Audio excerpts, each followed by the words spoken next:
Welcome to the Project Manager. This is going to be a series of tutorials that teach you how to set up and use this Project Manager.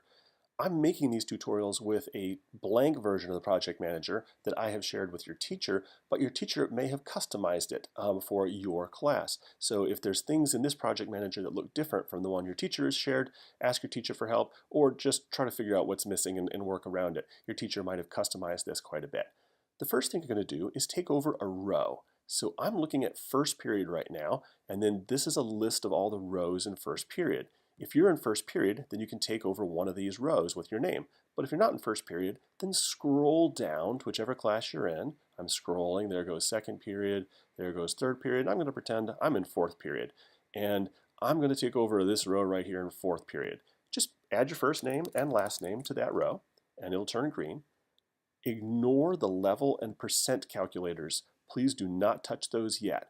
The next thing I want you to do is choose your class. Your teacher will have a pop-up list probably with a class for you to choose. Choose your appropriate class and then go on to the next lesson, please.